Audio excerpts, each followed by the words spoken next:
약속대로 앞으로 우리 행복론을 함께 살펴가 보도록 그렇게 하겠습니다. 우선 우리 성경 한 구절 함께 봉독하도록 합니다. 그 유명한 말씀 창세기 1장 27절 이하의 말씀입니다. 창세기 1장 27절 하나님이 자기 형상 곧 하나님의 형상대로 사람을 창조하시되 남자와 여자를 창조하시고 하나님이 그들에게 복을 주시며 그들에게 이르시되 생육하고 번성하여 땅에 충만하라. 땅을 정복하라. 바다의 고기와 공중의 새와 땅에 움직이는 모든 생물을 다스리라 하시니라. 28절까지 봉독해드렸습니다. 우선 우리 서론을 한번 보십시다. 서론 목차를 한번 보시면 앞으로 우리가 상고해 갈 내용의 줄기들을 잠시 살필 수 있게 되겠습니다. 우선 서론에서 행복 추구의 문제점을 살펴보도록 합니다. 이 말은 무슨 얘기냐면 우리 인간의 행복을 추구하는 데 있어서 여러 가지 문제들이 앞에 가로놓여 있다. 정말 문제들이 없어야 추구하는 행복이 내 소유가 되는데 일반적으로 모두가 행복을 추구하는 데 있어서 많은 어려운 문제들이 봉착해 오기 때문에 내가 노력하는 대로 추구하는 대로 행복이 우리의 소유가 되지 못하는 경향이 많다. 그 문제점이 뭔가를 우리 우선 서론에서 살펴보고요. 그 다음 행복론에 있어서 제기되는 문제들이 있습니다. 다시 말해서 일반적으로 행복이라고 하는 문제에 관해서 이야기하는데 거기에 우리 기독교적인 입장에서 볼 때 문제들이 있다. 그 문제들을 우리 기독교 행복론에 있어서는 정확하게 해답을 가지고 있다는 얘기죠. 그래서 그 문제점이 뭔가를 서론에서 짚어본 다음 본론에 가서 하나하나 그 문제에 대한 해답을 제시해드리는 그런 흐름으로 행복론을 이끌어갈까 합니다. 그 문제들은 두말할 것 없이 행복의 본질에 대한 문제고요. 그다음 행복의 조건에 대한 문제, 그리고 행복의 결과에 대한 문제들로 크게 대별이 됩니다. 그래서 우선 본론에서 행복의 본질에 대해서 우리 살피는데 우선 그 본질을 알아보기 위해서는 복이 무엇인가를 구체적으로 정리하고 그 다음에 행복이 무엇인가를 정리해 보도록 합니다. 그 다음 이제 행복의 조건에 있어서 거기 하나 행복의 조건에 있어서 종교적인 조건과 우리 인간적인 심리적 조건으로 그렇게 구분을 해서 정리해드리고 그 다음 행복의 결과에 대해서는 진정한 사랑 그리고 성실한 봉사의 결과를 맺게 된다. 그런 뜻으로 문제 정의를 해보려고 합니다. 그리고 마지막 결론에 있어서는 기독교에서 말하는 행복이란 하나님의 은혜의 선물이고 그리고 경건의 결과이며 봉사의 원천이다 라는 최종 결론을 맺어드리도록 하겠습니다. 그런 순서로 우리 살피도록 하고요. 우선 9페이지를 펴보시면 되겠습니다. 우선 서론. 만물의 영장인 인간의 탁월성은 동물과 달리 행복을 추구하는데 바로 인간의 탁월성이 있습니다. 인간을 만물의 영장이라고 그러죠. 소나 돼지, 가축들보다 또 호랑이나 사자, 맹수들보다도 더 정말 놀라운 탁월성을 인간이 지니고 있는데 그 탁월성 중에 하나가 행복을 추구하는데 또 그 탁월성을 들 수가 있다. 그 말을 바꾸어 말하면 동물이나 다른 맹수들은 인간처럼 이렇게 구체적으로 행복 추구를 하지 못한다. 왜냐하면 동물은 단순한 본능적 욕구를 충족하며 삽니다. 동물이라는 것은 단순한 본능적인 욕구, 먹고 싶으면 가서 먹으면 되고 자고 싶으면 가서 자면 되고, 그렇게 단순한, 또 때가 돼서 짝짓기 때가 되면 짝짓기를 해서 본능적으로 출산을 하고 새끼를 낳고 그렇게 번식을 하면서 본능적 욕구를 충족하며 사는 그것이 동물이라고 한다면, 인간은 이성적 가치 판단, 동물이 할 수가 없는 거죠. 동물에게는 이성 기능이라는 게 없으니까. 인간만이 이성적 기능을 지니고 있습니다. 그 이성 기능은 가장 중요한 기능이 가치 판단의 기능인데, 인간은 이성적 기능에 의해서 가치를 판단하면서 구체적으로 행복을 추구하며 사는데 바로 인간의 탁월성이 있다는 말입니다. 그래서 이렇게 인간은 분명히 동물과 달리 행복을 추구하는데, 하나님께서 아까 봉독해드린 1장 27절로 28절에 보면 하나님이 천지와 만물 다 창조해 놓으시고 오직 인간에게만 복을 주십니다. 다른 동식물에게는 복을 주신 일이 없어요. 그런데 인간에게만은 하나님께서 특별히 복을 주시죠. 그 복이 생육하고 번성하라, 그리고 땅을 정복하라, 모든 만물을 정복하고 지배해라, 그리고 그 모든 것들을 다스리기 위해서 온 땅에 퍼져서 살라는 것이, 이 세 가지 언약이, 세 가지 복이 하나님께서 창조주가 만물의 영장인 인간에게 주신 복입니다. 그리고 창세기 12장 1절로 3절에 보아도 여호와께서, 하나님께서 특별히 이스라엘 민족의 조상인 아브라함을 불러서 그에게도 복을 주실 것을 언약을 하십니다. 그래서 이걸 아브라함은 원래 갈대아 우르에서 셈의 후손으로 살아갔는데, 하나님께서 그 자손 가운데 특별히 아브라함을 불러 뽑아, 노아 홍수 이후에 아브라함을 불러서 그에게 생육하고 번성하고 그리고 가나안 땅을 언약으로 주면서 거기에 민족을 이루고 다스리게 해 주신다는 복을 하나님이 아브라함에게 허락해 주십니다. 그래서 복이란 결국 따지고 보면 하나님께서 인간만에게, 만물의 영장인 인간에게만 주어진 복이다 라고 그렇게 정의를 해도 과언이 아닙니다.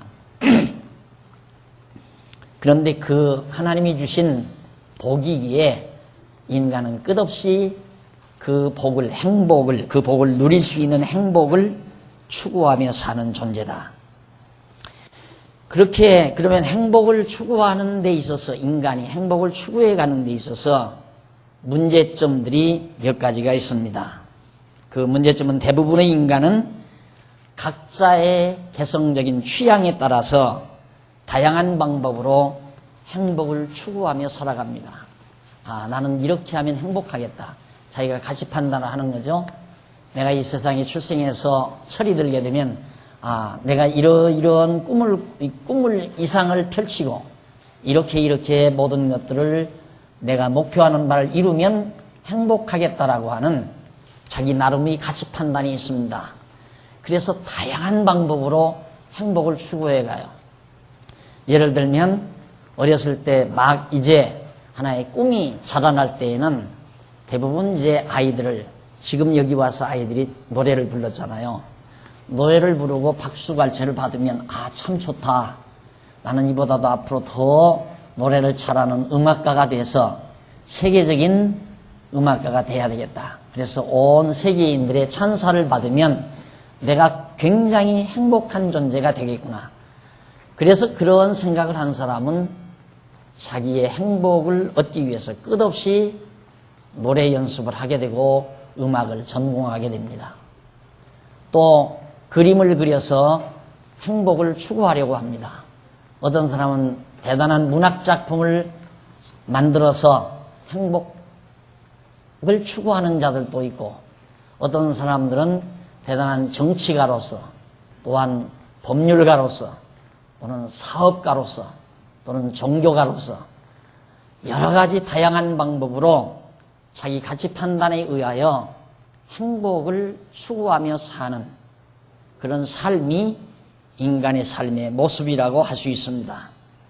그런데 그런 다양한 방법들 중에서 대표적인 것으로 우리가 정리를 한다면 우선 정치, 교육, 종교 이 안에 다 들어가죠. 크게 대별하면 정치적인 것으로 인간의 행복을 추구하고, 좋은 교육을 통해서 인간의 행복을 추구하려고 하고, 또한 좋은 종교 생활을 통해서 인간은 행복을 얻으려고 그 행복을 추구해가는 그런 등등의 사건들을 우리가 크게 꼽을 수 있습니다. 그래서 정치적인 또한 교육적인 종교적인 이런 방법들로 행복을 추구해 간다. 그런데 문제는 이러한 방법들이 모두가 문제점을 지니고 있다는데 바로 그 문제의 심각성이 있는 겁니다. 이런 정치나 교육이나 종교라고 하는 문제들이 행복을 추구하는 데 있어서 아무런 문제만 없다면 인류가 왜 행복을 못 얻겠습니까? 행복하지 않을 수 있겠습니까? 그런데 이러한 굵직한 모든 행복 추구의 방법들이 한결같이 다 문제를 지니고 있습니다. 그래서 인간이 추구하는 바 행복이 실상 인간의 소유가 되기까지는 많은 어려움을 가지고 있다는 것이 사실입니다. 전도서 2장 4절로 11절에 보면 솔로몬이 아주 다양한 방법으로 행복을 추구한 사실이 있습니다. 이렇게 하면 행복할까? 저렇게 하면 행복할까? 오늘날 인간들이 정치를 잘 펼쳐가면 모든 국민이 행복하게 살 수 있다. 그래서 나는 좋은 정치가가 돼서 많은 백성들을, 또한 내 백성들을 행복하게 살게 만드는 아주 정말 이름난 실력 있는 정치가로서 두각을 드러내야 되겠다. 그래서 사실상 정치가가 되는 거거든요. 그런데 이런 생각을 가지고 정치가가 돼도 한결 낫죠. 그런데 정치가가 되면 내가 돈 벌어서 성공해서 내 집안 식구 잘 먹이고 잘 입힐 수 있다. 기껏해야 그런 차원에서 정치하는 이들이 너무 많기 때문에 정치 꼬락서니가 문제가 심각하지만은 사실상 정치라고 하는 것은 하나의 모든 국민들을 행복하게 살게 하는 하나의 수단으로서 방법으로 제시가 되는 거거든요. 그런데 그 정치가 문제가 있다는 얘기입니다. 그런데 역시 아까 말한 교육도 마찬가지고 종교도 마찬가지예요. 근데 솔로몬이 그가 다양한 방법으로 행복을 추구했는데 솔로몬은 어떤 방법으로 행복을 추구했느냐? 전도서 2장 4절에 보면 솔로몬이 자기의 사업을 크게 해봤어요. 사업을 크게 해서 정말 큰 돈을 벌어들이고 규모를 크게 만들면 내가 굉장히 행복할 것이다라고 생각을 한 겁니다.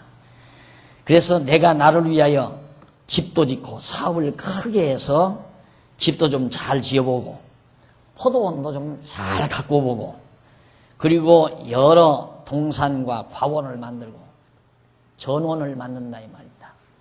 그래서 동산도 만들고 과원도 만들고 그 가운데 각종 여러 가지 아름다운 과목, 열매 맺는 나무들도 심어보고 그리고 수목을 기르는 살림에 물 주기 위해서 호수도 파고 연못도 파고 그래서 수목 나무들을 아름다운 나무들을 울창하게 잘 기르면 얼마나 행복할까.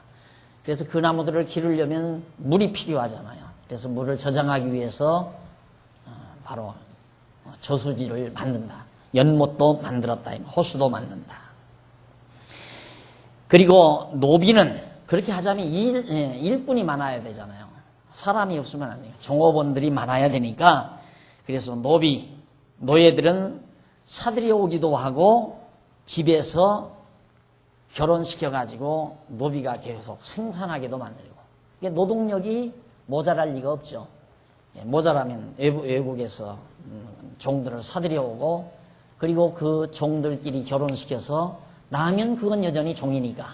종은 주인의 소유거든요. 그러니까 그 숫자들이 많아질수록 노동력은 충분한 거니까. 지금처럼 노사분규 일어날 것도 없어요. 왜? 거기는 바로 노조 활동이 있을 수가 없으니까. 일단 노예로 태어나니까요. 소유물로. 그렇게 해서 그렇게 노비들은 사기도 하고 집에서 나게도 했고, 그리고 그렇게 해서 자기보다 솔로몬보다 먼저 예루살렘에 있던 모든 자보다도 가축이죠. 소와 양떼의 소유를 많게 했다. 전에 예를 들어서 자기 아버지 다윗이 또는 그 이전에 사울이, 그 이전에 사사들이 양떼들을 예를 들어서 1000마리를, 또 소도 1000마리를 길렀다면 자기는 2000마리, 5000마리, 10,000마리, 따라올 수 없는 추종을 불허할 만큼 그렇게 숫자를 많이 해서 소도 양들도 많이 길렀다. 그러다 보니까 그 다음 소와 양떼들만 많다 보면 재미가 없잖아요. 그래서 은, 폐물이죠. 금과 은과 은금과 왕들의 보배, 다른 나라 왕들의 보배와 여러 도의 보배를 쌓고, 그러니까 많은 폐물들을, 금은 보석들을 가득가득 자기 내탕고에다가 채웠다 이 말이죠. 든든하잖아요. 내 소유로 금괴, 예를 들어 인절미, 실떡덩어리만한 금괴 몇십 개 정도 가지고 있다면 든든할 거 아니겠어요? 그런데 그렇게 솔로몬이 많이 구입해다가 그것도 많이 소유해 봤고, 그리고 나서 또 자기를 행복하게 하는 방법으로 그것으로 끝난 것이 아니라 노래를 불러야 되잖아요. 노래하는 남자와 여자, 노래하는 남녀와 인생들을 기뻐하는 처와 첩들을 많이 두었노라. 그러니까 자기 행복을 위해서 노래하는 자들도 두고 처와 첩들도 많이 데려다 놓고 그렇게 다 해봤다 이거예요. 이것이 바로 솔로몬이 자기가 행복을 추구하는 방법이었습니다. 그냥 다양한 여러 가지 방법을, 왕이니까 자기가 일국의 왕으로서 자기를 추종할 만한 어느 누구도 없어요. 그러면 자기를 추종할 만한 어느 누구도 없는데 왜 행복하지 않죠? 솔로몬이. 그런데 그렇게까지 해 놓았는데도 9절, 내가 이같이 창성하여 나보다 먼저 예루살렘에 있던 모든 자보다도 월등했다, 지났다 이 말이에요. 넘어섰다. 월등하게 지나고, 자보다 지나고 내 지혜도 내 여전하여 무엇이든지 내 마음이 즐거워하는 것은 내가 막지 아니하였으니. 자기가 최고니까 자기 마음에 즐거워하는 걸 막을 필요가 없어요. 자기 하고 싶은 대로 다 해본 거예요. 마음으로 원하는 바를 다 해봤다 이 말입니다. 이는 나의 모든 수고를 내 마음이 기뻐하였습니다. 자기가 수고해서 얻은 그 모든 것들을 마음껏 한번 기뻐해봤다. 그리고 이것이 나의 모든 수고로 말미암아 얻은 분복이었다 이 말이죠.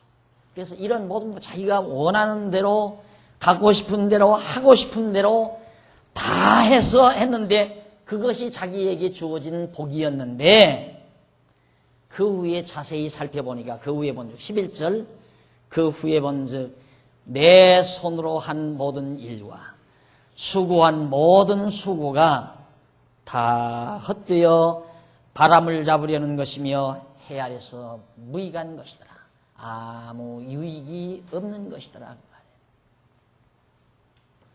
그러니까 솔로몬이 행복을 추구하기 위해서 해보고 싶은 것을 다 해봤는데 얻기는 다 얻었다 이 말이에요. 자기 분복으로 얻었는데 보니까 다 헛되고 헛된 것이더라 라고 솔로몬이 그렇게 수레하고 있습니다. 최고의 사람이에요. 자기보다 월등한 사람이 없어요. 최고예요. 오늘 우리 앞으로 이제 정치적인 문제가 바로 대두됩니다만은 개인주의 사회에서는 최고가 최고예요. 최고가 돼야 된다 그거예요. 너 꿈이 뭐냐? 나는 디자인계에서 세계적인 최고가 되고 싶습니다. 내가 고등학교 학생들을 가르칠 때 교회에서 아이들에게 꿈을 물으니까 한 놈이 있다가 그때는 3일 빌딩이 제일 높았어요. 저는요 꿈이 하나 있어요. 뭐냐 그러니까 서울에서 가장 높은 빌딩을 하나 지어서 가지고 싶습니다. 그 얘기를 하더라고요. 그러니까 최고가 최고니까 최고로 해보고 싶은 거죠. 개인주의 사회에서는 그걸 바로 강냉이로 취급하는, 강냉이로 삼는 거예요. 너는 최고가 돼야 된다. 그래서 나귀 머리 앞에 매달아 놓은 강냉이, 너는 이걸 먹으려면 달려라 이 말이죠. 네가 이 땅에서 최고가 되려면 죽으라고 노력을 해라. 그것이 개인주의의 핵심입니다. 개인주의가 인간을 독려하는 하나의 수단, 방법이죠. 솔로몬은 다 해봤는데 최고가 됐는데 행복지 않은 거예요. 그러니까 최고가 되면 행복하다는 건 거짓말이에요. 속이는 행위란 말입니다. 이런 거짓말을 하나의 핵심으로 삼아서 하나의 정치 인형으로 만든다는 것은 모든 인류를 기만하는 행위죠. 사실이 아니고 진리가 아닌데 그걸 진리인 양으로 해서 개인주의라고 하는 하나의 정치 체제를 만들어 놓고 그걸로 백성들을 몰아가는 것은 무식한 백성들을 기만하는 행위라 이 말이에요. 솔로몬은 최고가 됐는데 행복지 않은 거예요. 또 많은 사람들은 내가 원하는 것을 내가 다 가지면 행복할 거라고 생각하는데 솔로몬이 다 가졌는데 행복지 않았어요. 문제가 있다는 얘기입니다. 여기에 문제가 있다. 그러니까 인간들의 행복을 추구하기 위해서 노력하는 모든 방법에 문제가 있다.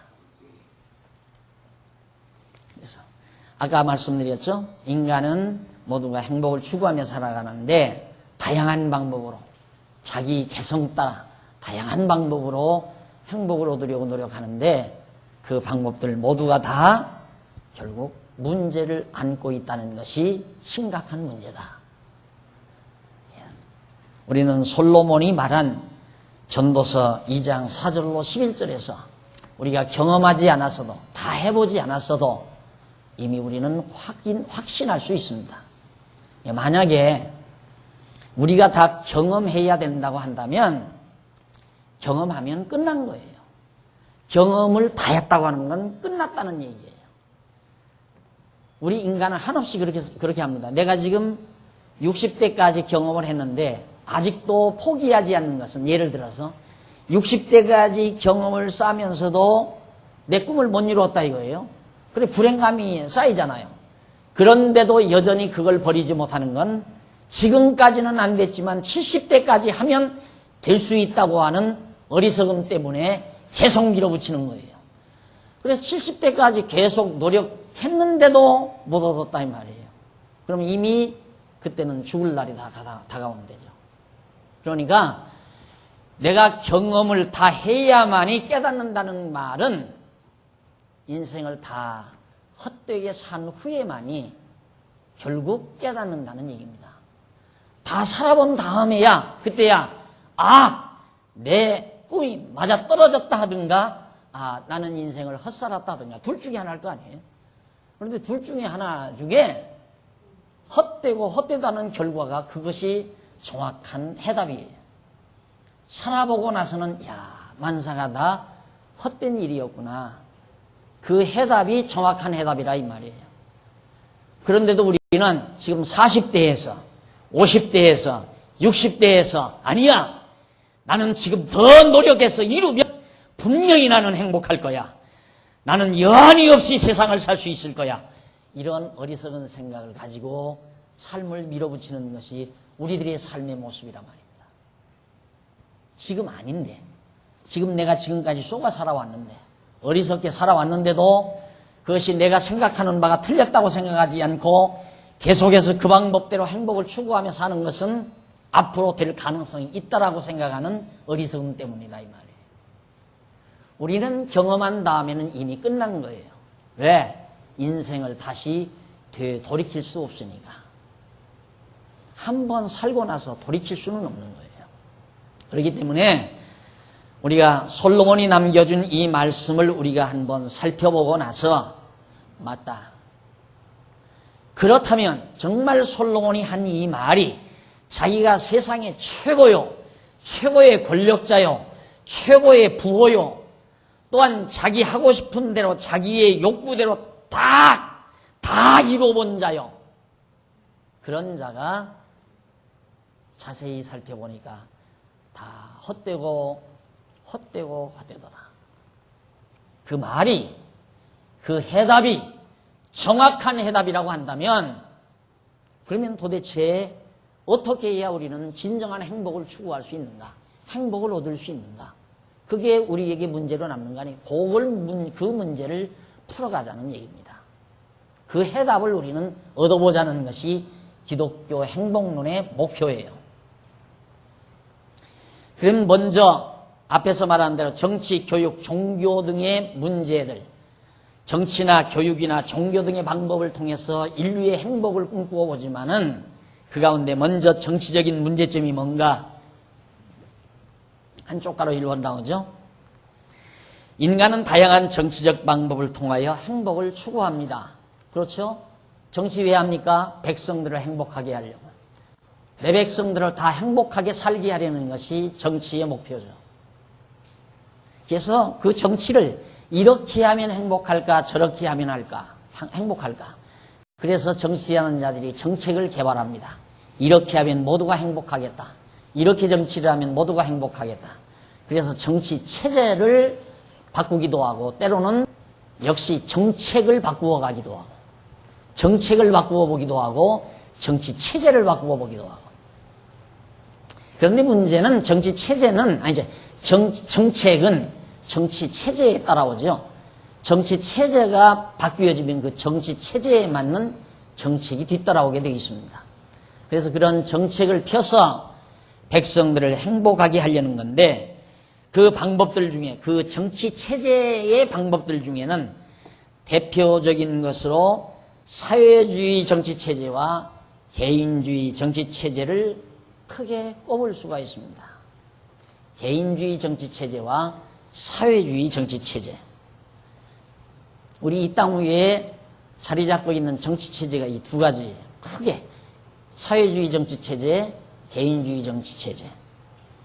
이 체제, 정치 체제의 방법을 통해서 인류 행복을 꿈꾸어 오는데 이러한 정치 체제들이 모두 사회주의든 개인주의든 이런 정치 체제들이 모두가 다 문제점을 포함하고 있다는데 심각한 문제가 있다 이 말이에요. 다 문제점이 있어요. 사회주의 정치 체제도 문제가 있고 개인주의 정치 체제도 문제가 있고.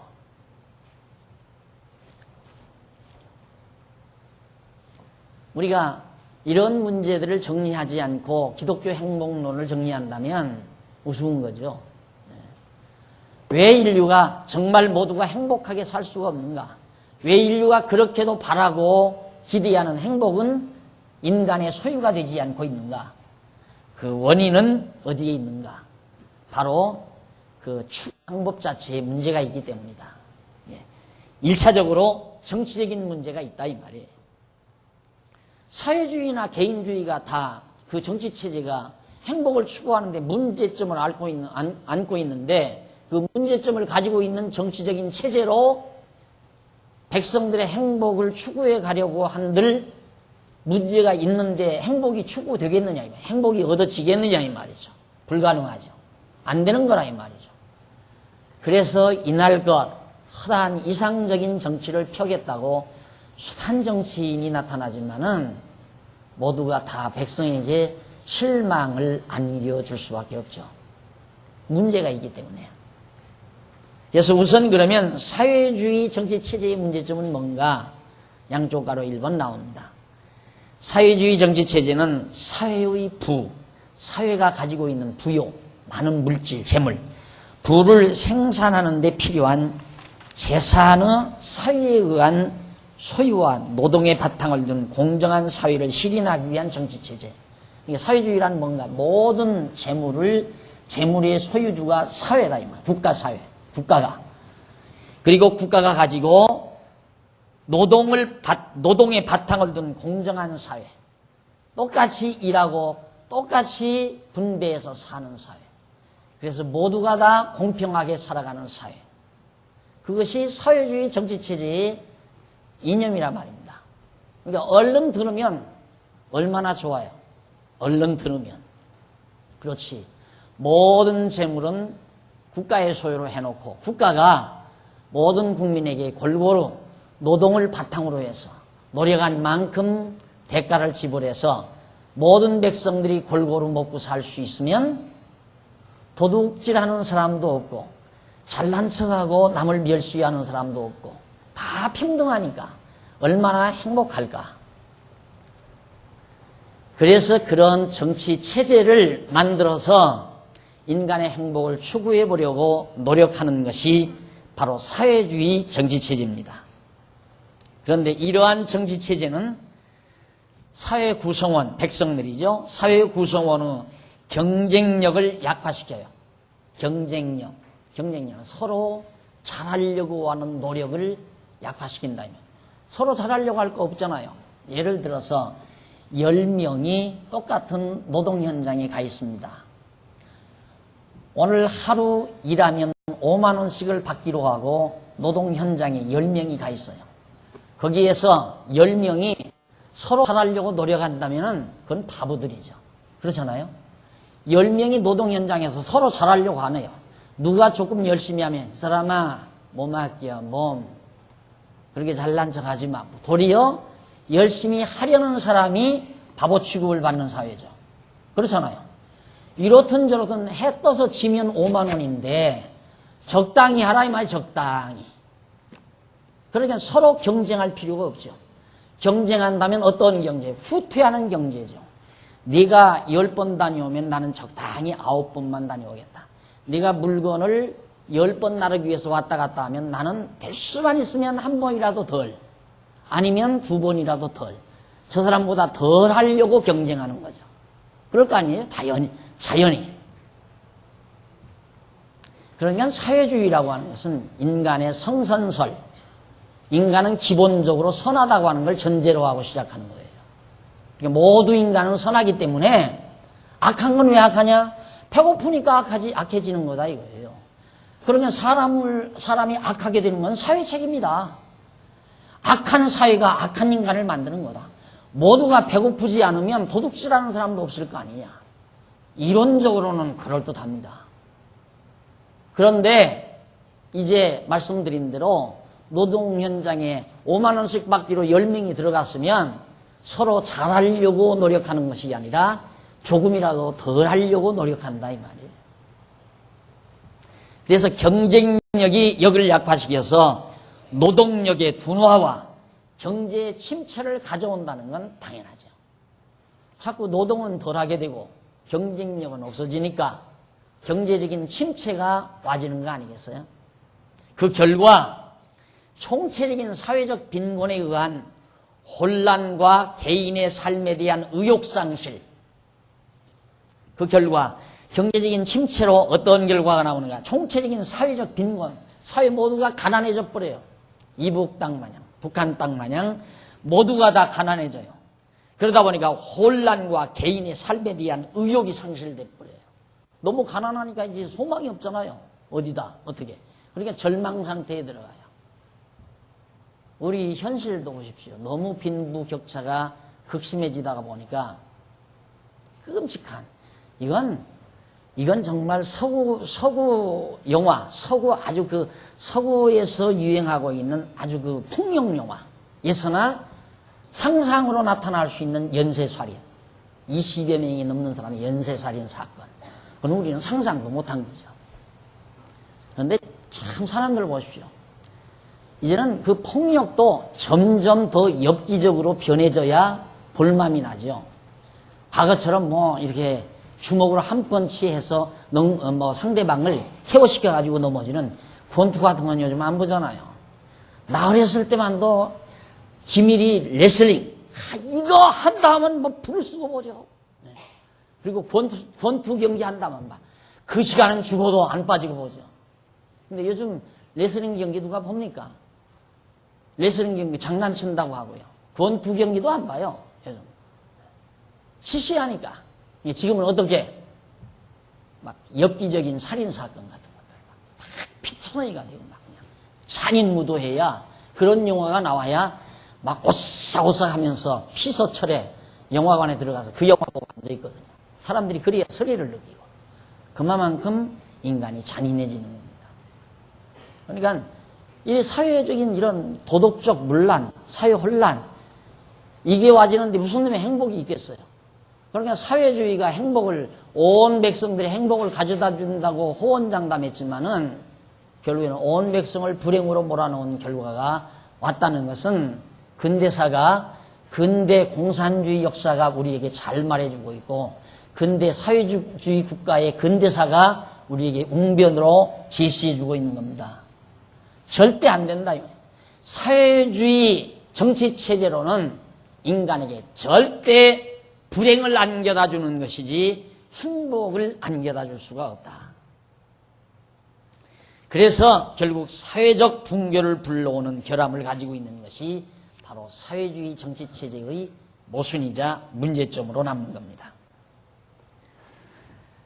사무엘상 8장 11절로 17절에 보면 왕이 백성을 종으로 삼는 제도에 대해서 하나님께서 미리 선지자를 통하여 예고해 주는 말씀이 나옵니다.